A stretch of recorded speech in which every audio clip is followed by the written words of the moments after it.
하나님의 즐거움이란 제목으로 말씀을 좀 전할까 합니다. 제가 한 어떤 분에 대한 이야기를 좀 들었습니다. 그분은 만학도예요. 54살인데 19학번으로 학교에 가셨어요. 성악을 전공을 하셨습니다. 대단하시죠? 사실은 고등학교 때 선생님이 이제 부모님에게 가서 너 음악을 좀 공부하면 좋겠다라고 말씀을 좀 드려라 했는데 부모님께 말씀을 드렸더니 부모님께서는 이제 음악을 하면 뭐 이렇게 돈도 안 되고 또 그걸 도와줄 힘도 없으니까 그냥 다른 공부를 해라 해서 음악을 못 하셨대요. 근데 결혼을 하고서 아내를 따라서 늦은 나이에 이제 교회를 가셨나 봐요. 근데 교회를 가는데 이제 성가대가 있잖아요. 웬만한 교회에는 성가대가 있잖아요. 그 성가대 지휘하시는 분이 혼자 솔로로 찬양을 하셨나 봐요.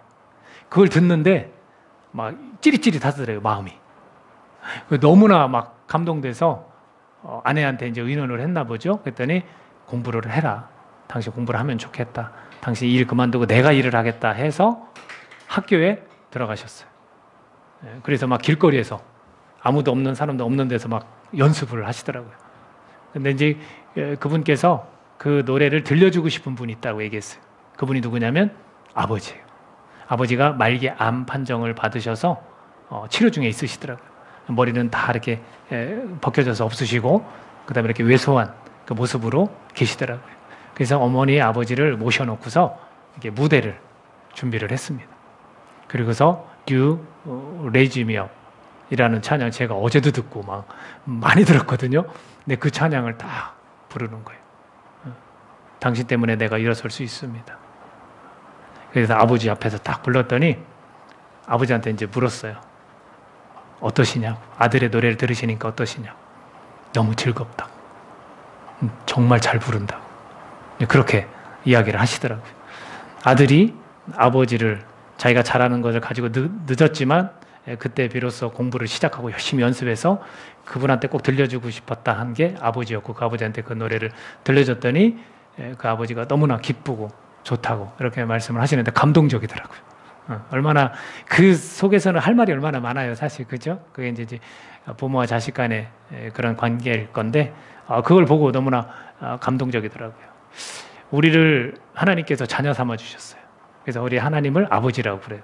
근데 그 아버지가 즐거워하시는 것, 이 부분을 저는 오늘 말씀을 좀 드리려고 하는 거예요. 하나님께도 즐거워하시면 얼마나 좋겠습니까? 우리 자녀로서 우리가 하나님을 기쁘게 해드리는 것, 즐겁게 해드리는 것, 이것이 얼마나 좋은 일인지 모릅니다. 이스라엘 백성을 하나님이 택하셨죠. 근데 그 이스라엘 백성의 현재의 상황이 굉장히 어렵습니다. 그러니까 이스라엘 땅이 황폐했어요. 메마른 곳이 되어버렸습니다. 그리고 마음이 굉장히 많이 상해 있는 그런 백성들의 현실로 지금 놓여 있습니다. 근데 그 이유가 뭘까? 그 이유가 뭘까? 하나님께서 이런 말씀을 주셔요. 누가 지혜가 있어서 왜 이렇게 됐는지를 알까? 이렇게 말씀하십니다. 예레미야 9장 12절에 14절 같이 읽어볼까요?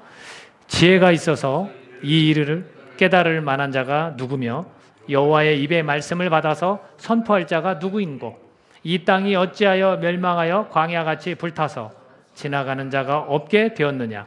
여호와께서 말씀하시되 이는 그들이 내가 그들의 앞에 세운 나의 율법을 버리고 내 목소리를 순종하지 아니하며 그대로 행하지 아니하고 그 마음의 완악함을 따라 그 조상들이 자기에게 가르친 바알들을 따랐음이라. 이렇게 주님이 말씀해 주고 있는데 너네들이 지금 황폐한 이유, 메마른 이유가 니네 마음이 이렇게 상해 있는 이유가 왜 그랬는지 누가 지혜가 있어서 그걸 아냐. 그러면서 하나님께서 답을 주시는 거죠. 순종하지 않아서 그렇다. 순종하지 않아서 그렇다. 나의 율법을 버렸다. 그리고 잘못 가르침을 받은 조상들의 그 가르친 대로 바알들을 섬긴다. 하나님은 백성들의 현재의 모습을 다 보고 계셨다는 겁니다. 현재의 모습을 다 보고 계셨어. 안 살아계신 분이 아니고 안 계신 분이 아니라 살아계시고 같이 하시면서 다 보고 계셨다는 거예요. 그중에서 이 백성들이 어떤 모습인지를 보여주는 두드러진 특징 3가지가 있습니다. 그 3가지를 보면 우선 세 번역으로 예레미야 5장 1절을 같이 읽어보겠습니다. 자, 시작. 그들이 주님께서 살아계심을 두고 맹세하고 주님을 섬긴다고 말하지만 말하는 것과 사는 것이 다르다. 말과 행동이 다른 거예요. 입술로는 하나님 사랑합니다, 하나님 제가 섬깁니다, 하나님 경외합니다 말하지만 사는 것은 전혀 다르다는 거예요. 자, 이거를 우리가 표현할 때 뭐라고 표현하냐면 위선이다 이렇게 표현합니다. 위선. 하나님 앞에 예배드리고 말은 그렇게 하지만 돌아가면, 삶의 자리로 돌아가면 그 말과는 다르게 사는 것입니다. 두 번째는 이 백성들의 그 현재의 모습이 어떠냐면 5장 12절 같이 읽습니다. 그들이 여호와를 인정하지 아니하며 말하기를 여호와께서는 계시지 아니하니 재앙이 우리에게 임하지 아니할 것이요 우리가 칼과 기근을 보지 아니할 것이며. 자, 하나님을 부인하는 겁니다. 우리가 아무리 잘못을 해도 하나님은 계시지 않기 때문에 우리가 어려움을 당하지 않을 것이다, 재앙을 받지 않는다 이렇게 말하는 거예요. 하나님을 부인하는 거예요. 뭘 잘못했다고 우리에게 재앙이 닥쳐? 하나님은 살아계시지도 않는데. 이런 모습을 가지고 있다라는 거예요. 세 번째는 뭐냐면 9장, 예레미야 9장 8절 세 번역입니다. 내 백성의 혀는 독이 묻은 화살이다. 입에서 나오는 말은 거짓말뿐이다. 입으로는 서로 평화를 이야기하지만 마음속에서는 서로 해칠 생각을 품고 있다. 자, 이거는 무슨 의미일까요? 자기의 이익만을 위하는 삶을 사는 거예요. 남을 밟아서라도 내가 잘 되면 되는 거예요. 말로 야 우리 평화 사이좋게 지내자 해놓고서 실제로는 그를 해칠 생각을 가지고 있다는 거. 우리가 어려운 사람을 도와야지 하면서 실제로 어려운 사람 보면 그냥 지나치는 거. 이런 모습의 삶을 살고 있다는 겁니다. 하나님은 이 백성들의 이 모습을 다 봤어요. 위선적이고 그리고 하나님을 부인하는, 몸은 하나님을 예배한다는 장소에 와 있지만 말은 그렇게 하나님 사랑한다고 고백하지만 삶에서는 그런 모습이 전혀 보이지 않는 이런 모습들을 하나님은 다 보고 계셨고, 자기만을 생각하고 다른 사람이 어떻게 되든 말든 계명은 이웃을 사랑해야 되는 건데, 나그나와 고아를 돌봐야 되는 건데 자기만을 위해서, 자기가 잘 되기만을 위해서 살아가는 삶을 그들이 보여주고 있다라는 거예요. 여기에 대해서 하나님은 경고를 하십니다. 예레미야 6장 6절에서 8절 같이 읽습니다. 시작. 만군의 여호와께서 이와 같이 말하노라. 너희는 나무를 베어서 예루살렘을 향하여 목책을 만들라. 이는 벌받을 성이라. 그 중에는 오직 포악한 것뿐이라. 셈이 그물을 그가 그 악을 드러내니 폭력과 탈취가 거기에서 들리며 질병과 살상이 내 앞에 계속하느니라. 예루살렘아 너는 훈계를 받으라. 그리하지 아니하면 내 마음이 너를 싫어하고 너를 황폐하게 하여 주민이 없는 땅으로 만들리라. 자, 이 경고의 말을 듣는데 저는 그 하나님의 애절한 마음이 담긴 경고의 메시지라고 들었습니다. 하나님께서 그 성이 목책, 나무로 울타리를 좀 쌓아라. 저 성은 벌받을 것이다 라는 거예요. 오직 포악한 것뿐이다 라는 거죠. 그의 악들이 마치 물이 솟듯이 막 악이 넘쳐난다 라는 거예요. 그러면 그 악에 피해를 입는 사람들도 있을 것이며, 또 악을 행하는 자들은 자기들이 하나님을 부인하기 때문에 우리는 벌을 받지 않는다라고 말하는 자들이 섞여 있을 것입니다. 그러면서 말씀을 하시죠. 그러고 마는 것이 아니라 너는 훈계를 받아라. 그리하지 아니하면 내 마음이 너를 싫어하고 너를 황폐하게 할 것이다 라는 거예요. 훈계를 받으라는 건 뭡니까? 네가 그 훈계를 받아들이면 이러한 황폐해지고 메마른 일들이 없을 것이다라는 거예요. 마음이 상하는 일들이 없을 것이다라는 거예요. 그러니까 그 하나님의 마음이 어떤 마음이에요? 우리 자녀들이 하나님이 예비하신 복을 누리면서 살기를 원하는 그 마음으로 경고를 하시는 거예요. 마치 부모가 자식에게 말하듯이 말씀하고 있는 겁니다. 여러분, 우리가 혼자 부모님 밑에서 혼자 이렇게 살아갈 때 뭐 결혼을 하기 전에는 뭐 부모의 마음을 잘 몰라요. 또 아이를 낳기 전에는 또 부모의 마음을 잘 모르고요. 또 아이가 성장하면서 아이를 양육할 때만큼 또 부모를 우리가 잘 모릅니다. 그런 과정들을 거치면 나중에 부모가 안 계실 수도 있고, 또 부모가 계시지만 너무 늙어버리셨을 수도 있습니다. 그때서 비로소 야, 부모 마음이 이런 거였구나. 나한테 그렇게 말씀하신 게 잔소리가 아니라 나를 위해서 하신 그런 경고의 말씀이었구나. 우리가 이렇게 들을 수 있습니다. 한 아버지가 자녀에게 너는 나쁜 짓 하면 안 돼, 거짓말하면 안 돼 하고 계속해서 말씀해 주셨어요. 근데 이 아들이 한번 친구들을 잘못 만나가지고 도둑질을 했어요. 뭐 이렇게 큰 물건을 막 도둑질한 건 아니고 그냥 먹을 거, 슈퍼나 이런 데 먹을 거를 훔쳤어요. 근데 그 훔치다가 잡혔습니다. 아버지가 알게 됐고 아버지가 쫓아와서 데리고 갔어요. 아버지가 어떻게 했을까요? 아버지가 회초리를 딱 꺼내서 때렸습니다. 그랬을 때 그 아들은 억울해하지 않았습니다. 내가 잘못했기 때문에 아버지한테 맞는구나. 그런데 그 아들이 그때 아버지의 심정을 알았을까요? 그 아들은 아버지의 심정을 몰랐어요. 그리고 나서 자녀를 낳고 자녀들을 쭉 키우면서 자녀들을 보고서 그때야 비로소 아버지의 그때의 심정을 이해하게 됐습니다. 이거는 제 이야기입니다. 하나님의 이런 경고의 메시지는 바로 그런 아버지의 마음으로 말씀을 해주고 계신 거예요. 훈계를 좀 들어라. 훈계를 들어라. 백성들의 잘못은요, 자신들에게도 있어요. 그러나 아주 중요한 부분인데 종교 지도자들과 이게 맞물려 있다는 거예요. 잘못된 가르침을 받았어요. 그 당시 종교 지도자들의 그 왜곡과 잘못을 한번 보겠습니다. 예레미야 8장 8절 같이 읽습니다. 너희가 어찌 우리는 지혜가 있고 우리에게는 여호와의 율법이 있다 말하겠느냐? 참으로 서기관의 거짓의 붓이 거짓되게 하였나니. 그러니까 이 서기관들의 거짓의 붓이 뭐예요? 법을 거짓되게 잘못 기록한다는 거예요. 그거 기록하면 그걸 또 잘못 가르치는 거예요. 이게 왜곡이에요. 하나님이 주신 그 말씀 그대로 기록하는 게 아니에요. 자기들의 편의에 따라서. 마치 예수님이 유대인들에게 오셔서 뭐라고 말씀하셨냐면 너네들 장로들의 유전과 전통, 그 사람의 유전을 따르는 것 하면 안 된다. 이렇게 말씀하신 것과 같아요. 하나님이 주신 말씀을 정확히 전달하고 하나님이 주신 말씀을 정확히 기록해서 가르쳐야 돼요. 근데 사람이 편의에 의해서 이렇게 왜곡해서 가르치는 거예요. 그리고 또 이 지도자들의 잘못이 있습니다. 8장 11, 12절 같이 읽습니다. 시작.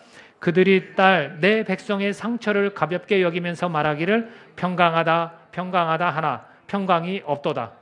그들이 가증한 일을 행할 때에 부끄러워하였느냐? 아니라. 조금도 부끄러워하지 않을 뿐 아니라 얼굴도 붉어지지 아니하였느니라. 그러므로 그들이 엎드러질 자와 함께 엎드러질 것이라. 내가 그들을 벌할 때에 그들이 거꾸러지리라. 여호와의 말씀이니라. 아멘. 보세요. 사람들의 백성들이 죄악 때문에 상처를 입었어요. 하나님의 말씀을 잘 지키지 않아서 상처가 됐어요. 근데 이 지도자들은 야, 괜찮아. 괜찮다니까? 야, 평강해. 이렇게 말해주는 거예요. 그리고 그들 스스로가 잘못을 저질러요. 이 지도자들이 잘못을 저지르면서도 부끄러워할 줄 모르는 거예요. 왜? 자기들이 기록한, 정해놓은 그거 규칙 안에서 자기들이 삶을 살기 때문에 괜찮다라고 볼 수 있는 거죠. 우리 잘 살고 있는데, 유대인들이 잘 살고 있는데 왜 예수님은 그렇게 책망을 하셨을까요? 스스로가 정한 법대로 살기 때문에 잘 살고 있다고 착각한 거죠. 예수님 보시기엔 하나님의 말씀을 왜곡한 거죠. 마찬가지 이 예레미야 시대 때도 이스라엘 백성들이 이렇게 지도자들이 왜곡되고 잘못된 거예요. 상처 입은 영혼들에게 괜찮다라고 계속 얘기하는데 뭐 괜찮은데 어때? 라고 이야기를 해주는 거예요. 삶이 그런 거야. 그렇게 살면 돼. 그리고 철면피와 같이 부끄러운 줄을 몰라요. 잘못을 저지르고도. 왜? 그 잘못을 피해가기 위해서 자기들이 법을 정하니까. 그런 모습으로 백성들을 가르쳤다라는 거죠. 여러분, 지도자들이라면, 종교 지도자들이라면 영적인 진단을 해줘야 되는 거죠. 그렇죠? 그리고서 하나님을 의지하도록 만들고 그래서 회복되도록 해야 하는데 그러지 않는 거예요. 여러분, 의사가 병원에서 암을 가진 환자에게 어느 정도인지 알려주지도 않아요. 그러고서 괜찮습니다. 그냥 그대로 살아가시면 돼요. 그렇게 말하면 어떻게 되는 겁니까? 하나님의 말씀은요, 거울과 같습니다. 그래서 자신을 들여다보도록 해줘요. 그러니까 이 종교 지도자들의 역할이 하나님 말씀으로 상처를 가리도록 하는 게 아니라 보도록 해야 하는 것입니다. 그 말씀을 통해서 당신의 상처를 보십시오. 당신의 이 죄악을 보십시오. 그리고 돌이키고 하나님을 의지하고 하나님께 순종하고 회복을 경험하십시오. 이렇게 말해줘야 되는 거예요. 그런데 그럴 수도 있죠. 괜찮습니다. 그렇게 말하는 지도자들이 있었다라는 거예요. 우리가 정말 들어야 될 진짜 목소리가 여기 있습니다. 예레미야 7장 23절에서 26절까지 우리 같이 읽겠습니다. 시작. 오직 내가 이것을 그들에게 명령하여 이르기를 너희는 내 목소리를 들으라. 그리하면 나는 너의 하나님이 되겠고 너희는 내 백성이 되리라. 너희는 내가 명령한 모든 길로 걸어가라. 그리하면 복을 받으리라 하였으나 그들이 순종하지 아니하며 귀를 기울이지도 아니하고 자신들의 악한 마음의 꾀와 완악한 대로 행하여 그 등을 내게로 돌리고 그 얼굴을 향하지 아니하였으며 너희 조상들이 애굽 땅에서 나온 날부터 오늘까지 내가 내 종 선지자들을 너희에게 보내되 끊임없이 보내었으나 너희가 나에게 순종하지 아니하며 귀를 기울이지 아니하고 목을 굳게 하여 너희 조상들보다 악을 더 행하였느니라. 하나님께서 이렇게 내 목소리를 들어라라고 말씀해 주셨습니다. 이게 진짜 목소리예요. 우리는 세상에서 살면서 다양한 목소리들을 듣지 않습니까?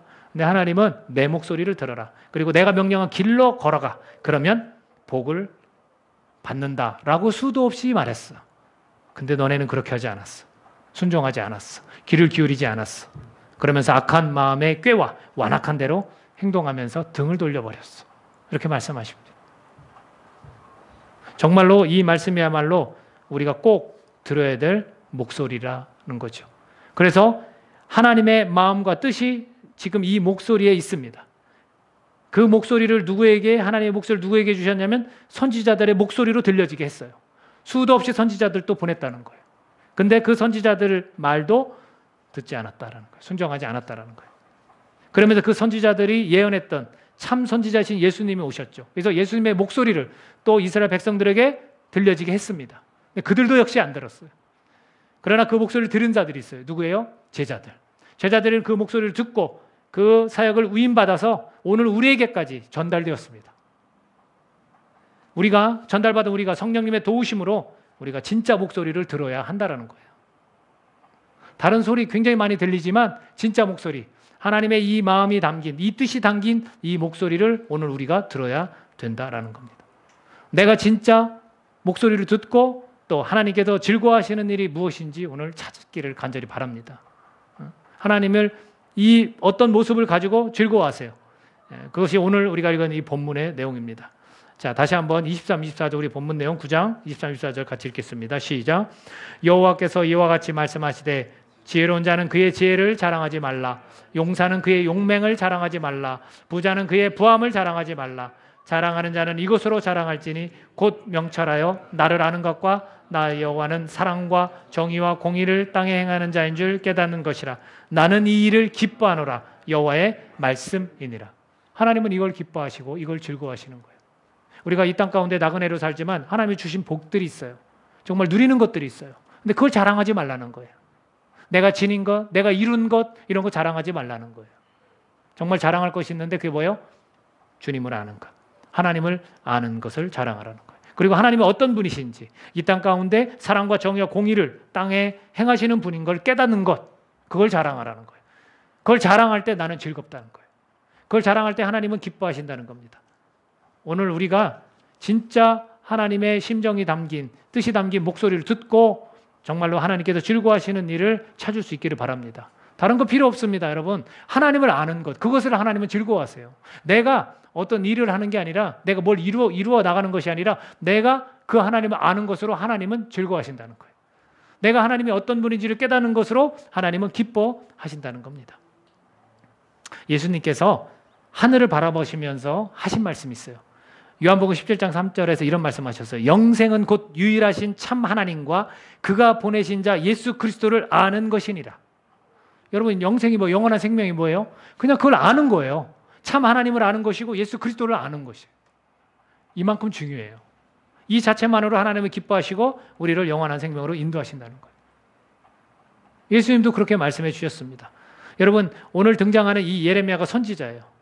나중에 또 우리가 볼 수 있겠지만 눈물도 많고 그 현실을 보고 하나님한테 막 묻기도 해요. 궁금해서. 왜 이런 일이 나타납니까? 그러면서도 저 백성들 얼마나 불쌍합니까? 하나님하고 막 백성들을 위해서 기도하기도 합니다.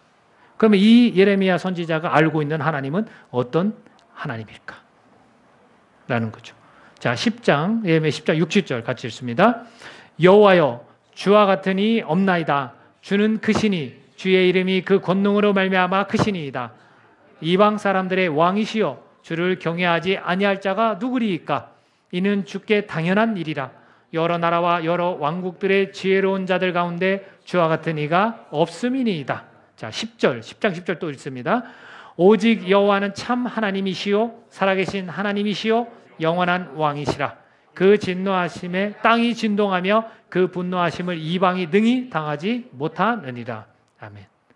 예레미야가 고백한 자기가 알고 있는 하나님이 이런 하나님이에요. 주와 같은 분 없습니다. 그리고 주님은 너무나 크십니다. 그 주님이 베푸시는 그 권능이 얼마나 큰지 주님은 크신 분. 그리고 이방 사람들의 왕입니다. 이렇게 고백하는 거예요. 이스라엘 백성들만의 왕이 아니라 이방 사람들, 이 모든 세계 속에서 주님은 왕이십니다. 이렇게 고백하는 거예요. 그리고 주를 경외하지 아니할 자가 없습니다. 왜? 이건 주님께 당연한 일입니다. 주님께 누구든지 주님을 두려워하고 주님을 존경해야 됩니다. 이렇게 표현하고 있습니다. 그리고 여호와는 참 하나님이십니다. 그리고 살아계신 하나님이십니다. 영원한 왕이십니다. 우리가 알고 있는 하나님, 우리 각자가 알고 있는 하나님은 어떤 하나님입니까? 저와 여러분이 알고 있는 하나님은 어떤 하나님입니까? 우리는 그 하나님을 알아야만 하나님은 즐거워하신다는 겁니다. 여러분 신앙생활에 있어서 하나님을 아는 것만으로, 예수님을 아는 것만으로 만족할 수 있으십니까? 우리가 이것으로 만족할 수 있기를 바랍니다. 그래야만 하나님께서 우리에게 허락하신 일들이 있다는 거예요. 근데 대부분의 신앙인들은 이보다 더 다른 것을 알고 싶어하고, 이거보다 더 다른 것들을 갖고 싶어하고, 이거보다 더 다른 것들로 만족하고 싶어 한다라는 거죠.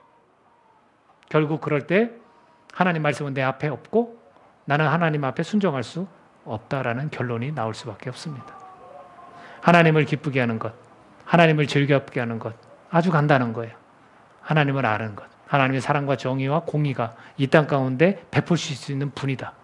예레미야처럼 하나님은 이방 세계 중에 왕이십니다. 하나님은 권능이십니다. 이렇게 고백할 수 있는 것, 그렇게 표현할 수 있는 것, 이것을 하나님은 기뻐하신다는 거예요. 하나님의 기쁨이었던 예레미야예요. 그리고 하나님의 즐거워하심을 위하는 예레미야라는 거죠.